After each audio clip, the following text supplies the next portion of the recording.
Après avoir parlé du groupe A, il faut évidemment s'atteler à la tâche du groupe B. C'est ce qu'on va faire aujourd'hui. On va voir un peu comme la dernière vidéo, les présentations des équipes, les joueurs à suivre, le pronostic et les matchs à absolument regarder. C'est le programme aujourd'hui pour ce groupe B de la Copa América qui a déjà commencé évidemment à l'heure où je vous parle. Et ce groupe B, il va justement regrouper l'Argentine, la Colombie, le Paraguay et le premier pays invité dont on va parler, le Qatar. Alors, pour se pencher un peu plus sur les équipes, on va faire par ordre alphabétique évidemment. On va commencer par l'Argentine qui, au niveau international, reste sur une grosse déception en Coupe du Monde avec une défaite en huitième de finale contre la France, une qualification justement sur les phases d'élimination directe un peu compliquée. Et au niveau de la Copa América, c'est encore pire puisque, enfin, c'était encore pire. C'est un scénario quand même qui peut être un peu plus horrible pour la sélection argentine, puisque c'est deux finales, sur les deux dernières éditions, c'est deux finales pour l'Argentine, et deux finales perdues au tir au but, contre les Chiliens à chaque fois, en 2015 et en 2016. Et voilà, cette année, c'est évidemment une équipe qui a toujours des cadors qui ont perdu ces deux finales, mais qui ont également perdu la finale de 2014 contre l'Allemagne en Coupe du Monde. C'est une équipe qui est mélangée donc avec ses cadors et ses nouveaux espoirs de l'Argentine qui va voilà, faire face à ce groupe A et qui a évidemment pour objectif d'aller soulever ce trophée. Et justement, on ne sait pas trop, on ne sait pas si justement ils vont y arriver. Et, au niveau de la tendance, on a une victoire contre le Maroc et le Nicaragua sur les derniers mois, mais on a aussi une défaite contre le Venezuela. Donc c'est une équipe qui, malgré le talent qu'elle a, ne montre pas forcément un niveau de jeu digne de son statut et de ce qu'elle pourrait montrer. Donc c'est une équipe un peu étrange.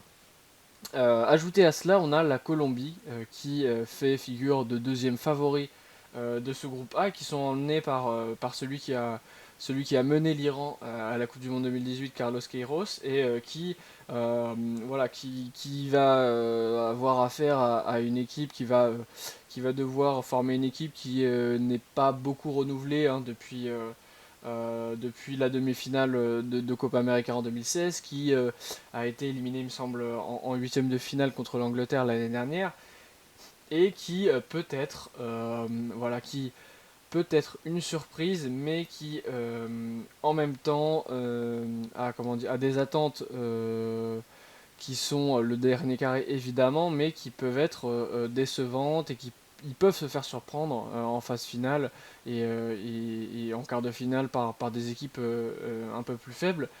Mais c'est un groupe qui reste quand même assez solide avec des individualités comme Falcao, Cuadrado et Rames évidemment.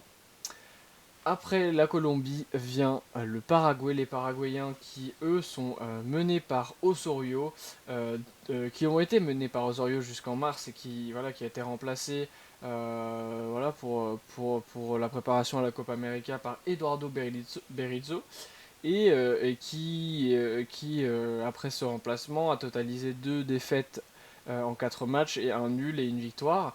Donc c'est un bilan évidemment assez mitigé et c'est un peu une équipe voilà, dont on ne sait pas vraiment comment elle va aborder cette Copa América, puisque c'est une équipe qui a donc évidemment changé de sélectionneur juste avant la Copa América, quelques mois avant, donc c'est une situation un peu bizarre. On a voilà, une philosophie de jeu qui est pas encore déterminée, et cette Copa América est peut-être finalement une préparation. C'est peut-être pas forcément l'objectif principal de se qualifier pour un quart ou une demi-finale pour le Paraguay, donc de sortir de ce groupe.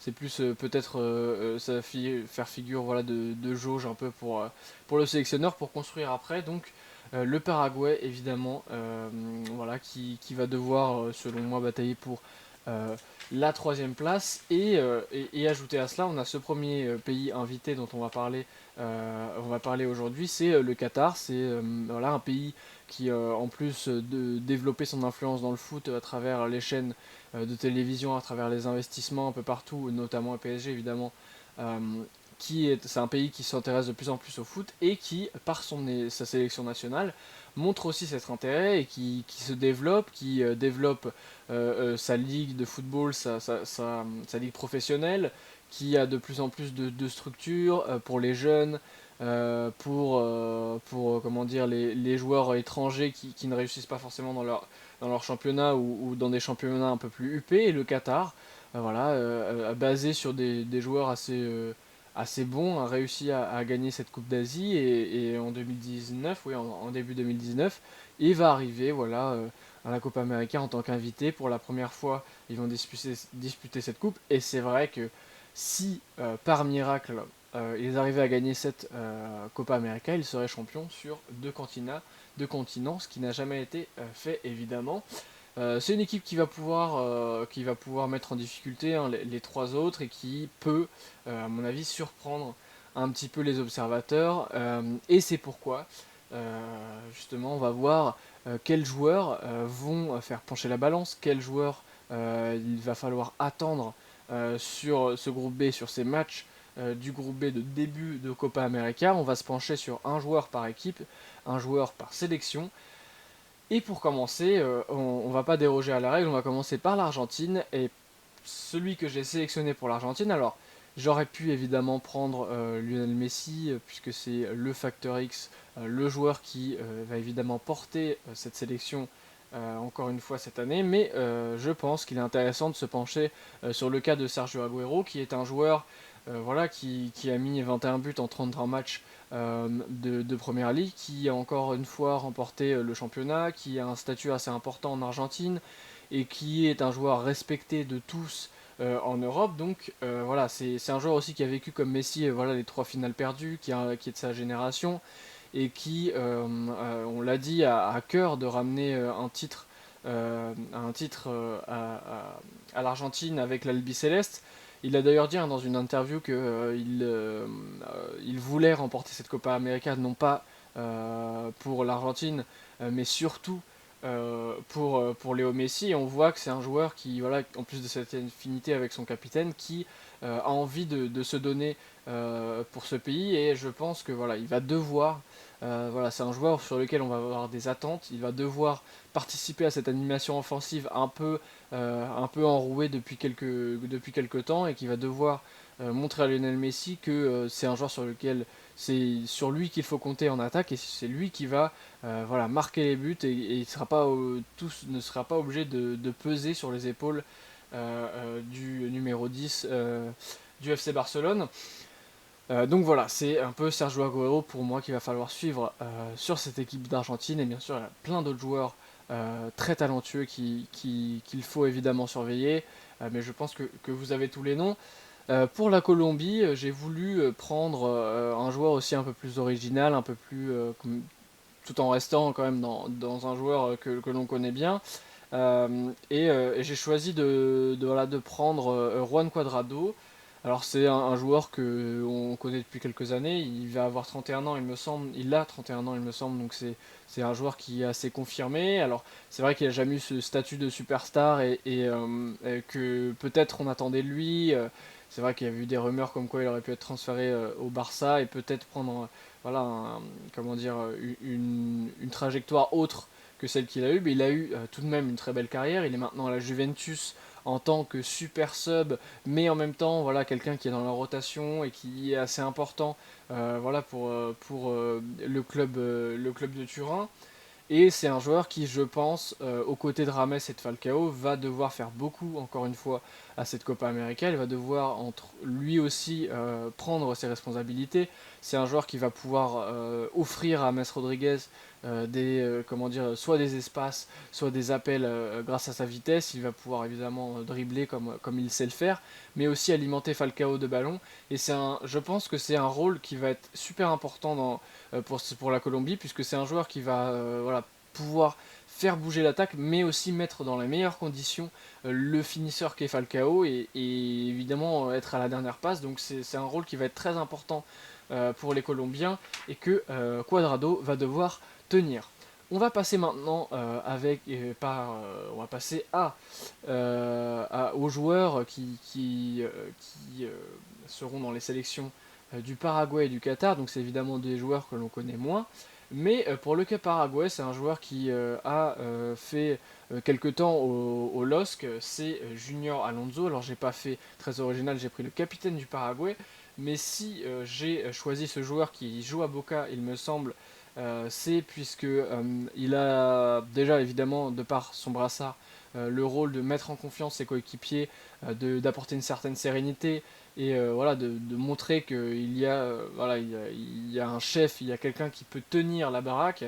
Et en plus de cela, il va devoir, comment dire, il va devoir être le chef d'orchestre de cette défense qui va être évidemment l'axe le plus important pour le Paraguay qui va subir beaucoup contre la Colombie et l'Argentine. Et donc c'est avec lui que voilà, le Paraguay va peut-être pouvoir faire un exploit, ou alors être tout simplement le meilleur troisième en faisant des bonnes performances face à ses adversaires et pouvoir espérer un quart de finale.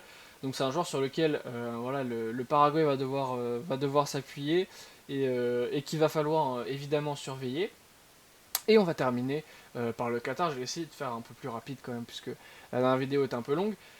Le dernier joueur, voilà, qu'il va falloir évidemment regarder en allumant votre télévision et en regardant ce groupe B, c'est Akram Afif. C'est l'ailier gauche de cette sélection qatari. C'est un joueur qui est passé par plusieurs clubs espagnols, Villarreal et Séville quand il était plus jeune, Villarreal une nouvelle fois en tant que professionnel. Il a joué aussi au Sporting de Gijón. Et voilà, il est passé aussi par la Belgique, nos amis belges, entre 2015 et 2016. Donc c'est un joueur qui connaît assez voilà, le championnat européen, même s'il n'y est pas resté très longtemps et qu'il n'a pas pu prouver totalement sa valeur. Maintenant, il est à Al Sadd au Qatar et il fait des performances exceptionnelles avec, voilà, avec son club. Il a inscrit 26 buts en 22 matchs dans la Qatar Stars League et il est un joueur qui va être capable d'embêter les sélections un peu plus importantes comme la Colombie ou l'Argentine, grâce notamment à sa faculté d'accélération. Il peut laisser des latéraux totalement sur place, mais il a aussi une qualité de passe qui est très intéressante. J'ai notamment vu hein, plusieurs transversales qui ont été très précises et qui ont été très intéressantes. Donc c'est un joueur assez intelligent, capable d'évidemment de changer, voilà, de changer d'aile et de mettre des passes en retrait très utiles. On va terminer avec le prono et les matchs à regarder. Et sans surprise, je mets l'Argentine en première. C'est vrai qu'on pourrait se dire que la Colombie peut les taquiner, mais je pense que voilà, c'est comment dire, c'est l'année, c'est maintenant ou jamais pour les coéquipiers de Lionel Messi. Donc les phases de poule doivent être et je pense vont être une formalité pour eux. Même si évidemment hein, le match contre la Colombie va être un peu plus compliqué. C'est maintenant qu'il faut prouver que l'Argentine est toujours une sélection majeure du continent sud-américain et c'est pour cela qu'ils vont être premiers à mon sens. On va ensuite on va passer au deuxième de ce groupe. Là aussi, je vais pas être très original et je vais mettre la Colombie qui, évidemment, face à l'Argentine, va peut-être lâcher des points, mais qui contre le Paraguay et contre le Qatar, pour moi, voilà, va faire le travail tout simplement. Voilà, c'est des équipes qui, même si on sait que les deux autres, les deux petits poussets, peuvent les embêter, voilà, vont confirmer leur statut de favori. Et je ne vois pas le Qatar ni le Paraguay voilà, embêter et voilà, troquer les premières ou deuxièmes places. Donc pour les deux premiers, c'est l'Argentine et la Colombie. Et pour le troisième, j'ai choisi les Qataris, les Qataris, pardon. Donc voilà, un peu plus original que le groupe A. C'est vrai que je pense que le Qatar va pouvoir, a des chances de battre le Paraguay, et c'est ce qui va voilà, peut-être leur offrir cette troisième place. Alors je ne sais pas évidemment si ce sera le meilleur troisième, mais en tout cas, je pense que le Qatar, avec justement cette fraîcheur, cette vitesse, cette confiance avec la Coupe d'Asie, ça va justement contrebalancer avec l'incertitude du Paraguay. Et les Paraguayens, eux, voilà, resteront à la quatrième place et fermeront la marche. Pour finir et pour voilà un peu se mettre des rendez-vous, il y a évidemment l'Argentine-Colombie de ce soir au moment où je tourne cette vidéo qui est évidemment un must-watch. Et on a l'autre match donc entre le Paraguay et le Qatar. Donc les deux premiers matchs de poule pour ces quatre équipes vont être cruciaux, évidemment pour bien entamer la compétition, mais surtout par rapport à la configuration. Voilà, c'est les quatre équipes se rencontrent, donc les quatre équipes qui se rencontrent voilà, jouent un petit peu leur place et c'est les matchs charnières qui vont être disputés. Et donc le Paraguay et le Qatar se rencontrent ce dimanche 16 juin à 21h et c'est aussi un match à évidemment regarder si vous voulez vous informer des résultats du groupe B. Et en attendant voilà, la preview du groupe C, je vous dis un bon match si vous regardez Argentine-Colombie. Et sinon, je vous dis à bientôt.